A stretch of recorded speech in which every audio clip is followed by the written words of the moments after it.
Airway pathophysiology. For air to make the journey from the nose and mouth to the lungs, the pathway must be relatively unobstructed. A variety of obstructions can interfere with airflow. Foreign bodies, such as food and small toys, are common obstructions, as are fluids, including blood and vomit.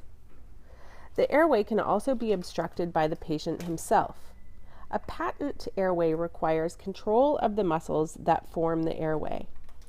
This is referred to as intact muscle tone.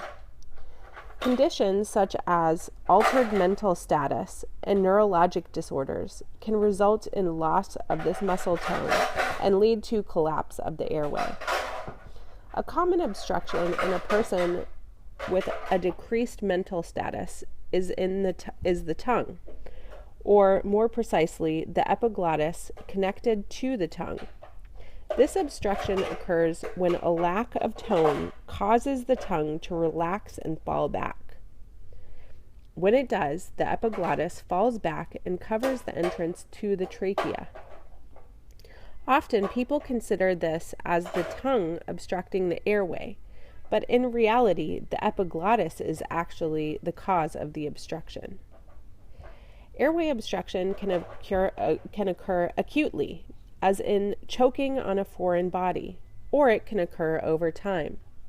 Burns, blunt force trauma, and certain infections can cause swelling of the tissues in and around the glottic opening. This can also impede the movement of air. As such, it is always important to evaluate the patency of an airway, not just in the immediate sense, but also in an ongoing sense. Yes, the airway is open now, but will it stay open? In the lower airway, smooth muscle can constrict and decrease the internal diameter of the airway. Changing the internal diameter even slightly causes a significant increase in the resistance to airflow and can seriously impact the patient's ability to move air.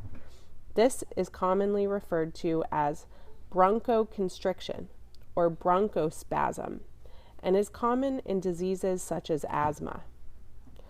Bronchoconstriction, the contraction of the smooth muscle that lines the bronchial passages that results in a decreased internal diameter of the airway and increased resistance to airflow.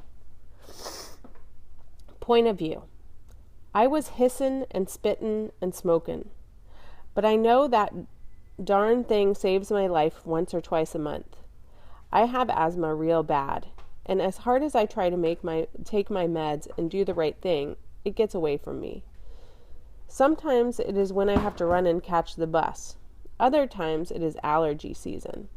Other times I don't know, but I end up in the ambulance and I need my nebs. Until recently, EMTs on the ambulance didn't have them. Now they do. Some new law or rule in my state means I can get them from the EMTs instead of waiting until the hospital. That's a good thing.